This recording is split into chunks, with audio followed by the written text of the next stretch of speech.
friends, welcome back to writing. I am going to first go over what we have done so far in personal narrative before we begin to work on our new thing. So far, you guys have done so much with your writing, and I have to say it has been fantastic to read everybody's writing. But what we've done is we've learned how to make a plan. We talked about how you can't do anything without a plan. A plan is one of the most important steps. Then we worked on writing.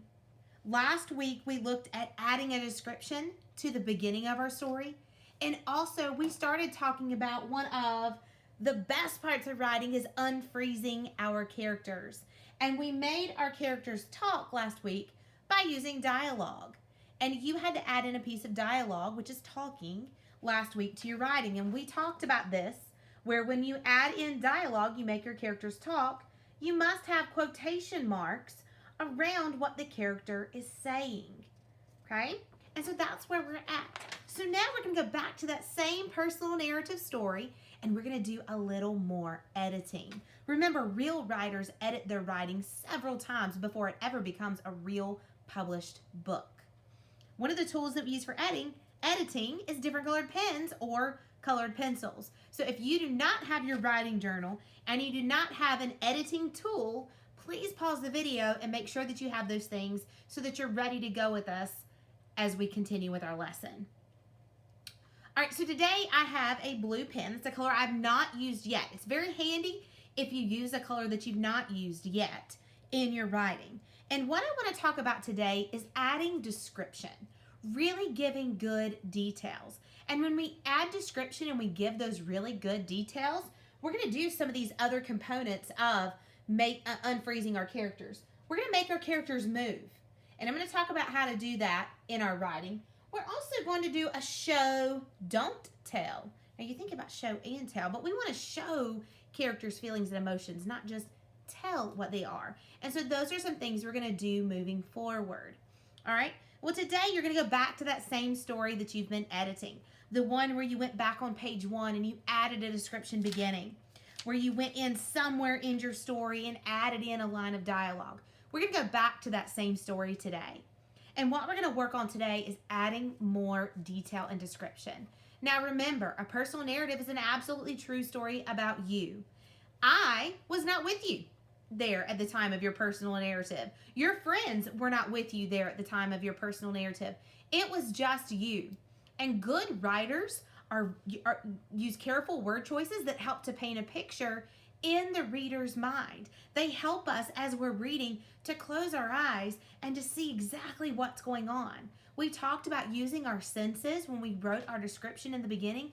We're going to do a lot of that as we're writing our descriptions in the middle. Now, this is a lesson that you can take a couple days to work on. A good suggestion is once we learn our skill, maybe today you work on page 2.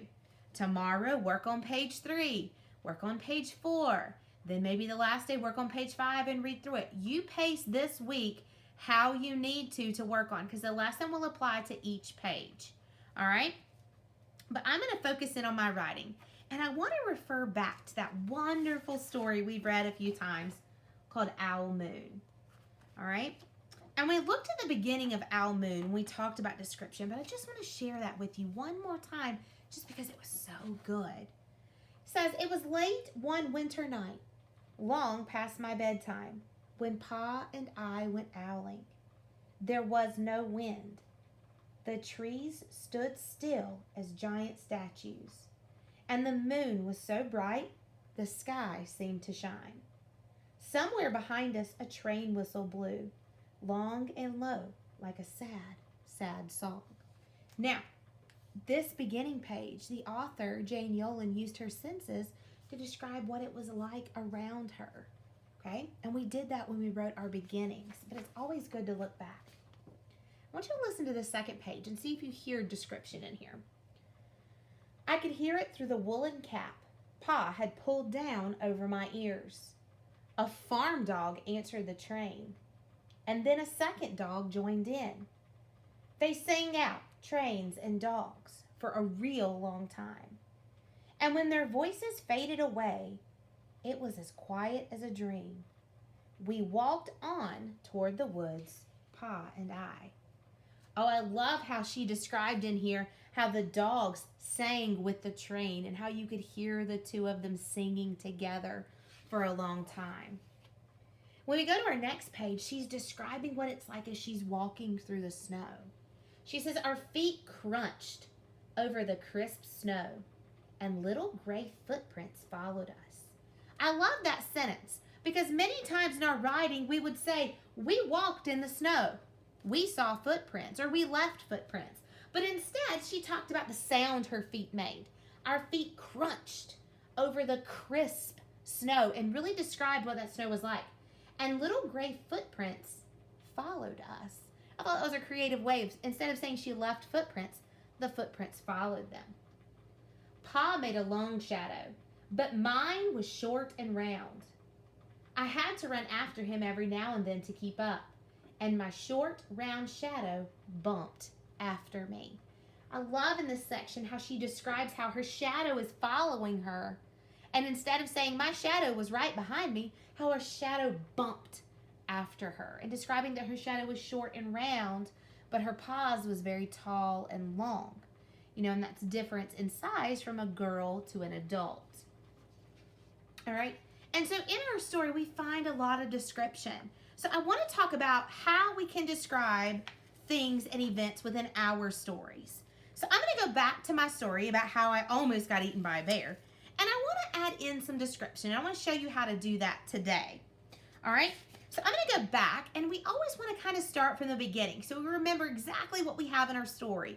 And I'm going to read my beginning, but I want to focus my editing on my second page. So I am going to stop on that page, and we're going to walk through some things together as to how I could fix up my writing and add some descriptive detail. All right? So the time I almost got eaten by a bear. My family and I took a summer trip to Gatlinburg, Tennessee. We wanted to see some animals, so we went to the Gatlinburg State Park right before dark. The sky glowed orange and pink. The breeze blew gently, making the leaves on the trees wiggle. We needed our headlights to see, since it was right at dusk. When we got there, we rolled down the window so we could see better. Michael, Chandler, and I each looked out our windows into the woods. All right, now I want to think about how can I add some description to this page?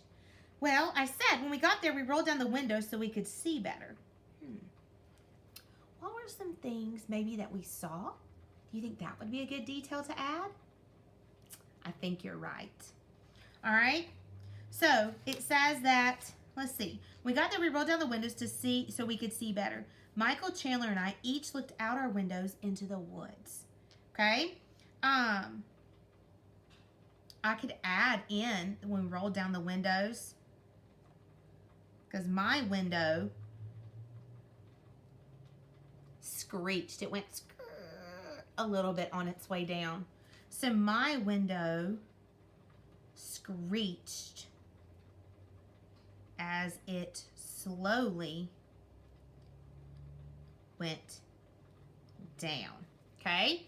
I've added that detail in, and I want to add it in after that sentence. Remember how I add in that little caret to show you I'm going to add a detail? And I just put in my window screeched as it slowly went down. I described what it sounded like. I described how it moved. It moved slowly. Michael, Chandler, and I each looked out our windows into the woods. So now let's talk about what we saw. The woods were filled with trees full of green leaves.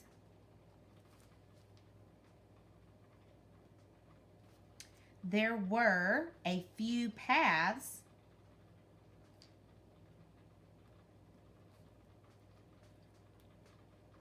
we spotted. I like that choice. Instead of saying I saw it, I spotted it. There were a few paths we spotted where animals might have traveled.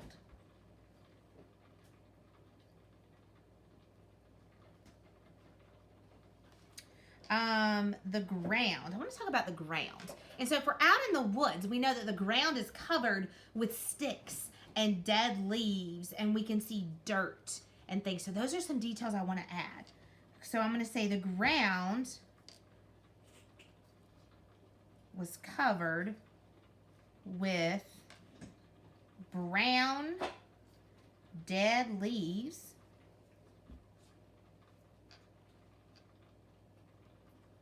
and lots of broken sticks. Because you weren't there with me, you don't know what it looked like. So I want to add in those details. And so today you're going to focus on just one of your pages. Add some detail to just one. If I wanted to continue on, so tomorrow I would go to my next page and I would look at page 3. Ooh, and this one's some good details, because this is when, after driving for a while, I heard some leaves crunching and heard something growl. I could add in description there by adding in some really cool sounds like crunch, crunch, and grrr. And I could add in those things as almost like the leaves were talking. I can use an onomatopoeia to represent the sound. And that's always a fun word to say, onomatopoeia. Those are our sound words like crunch and grrr and bam and snap. Those are all onomatopoeia words. Those are fantastic to add in for description. This is where I had dialogue. Did you hear that? I asked. We stopped, and I looked everywhere for the sound. I could even add in there my feelings at that time. When I said here, show, don't tell your feelings. Oh, I could talk about at that time, I got goosebumps on my skin. The hairs on the back of my neck stood up. My eyes were open wide as I scanned the forest looking for the sound. Those are all things that I could add into my writing to make my writing really fun and interesting to read. So this week, your job is to add in details, to add in those things that really make a difference in your story. Now, remember, this is the only lesson you're going to have this week. So you have every day this week to work on your writing. Don't think that you have to work on all 5 pages today. You have today. You have tomorrow. You have Wednesday or Thursday. You have all week to do this. But by Friday, or really by Thursday this week, Thursday this week, you need to have your writing turned in to your teacher so that she can see some of the details you added. Remember, make your characters move. Show how they're feeling instead of telling a word like scared or I cried. Show how you did that. Show those things. And we're going to work some more on this too next week, but we wanted to give you a good head start. If you have questions or need more help, please ask your teacher or have your teacher ask me. I'm happy to help. Don't forget to use a different color than you've used on the other days so that we can tell a difference in what you are editing. Good luck and happy writing. Bye.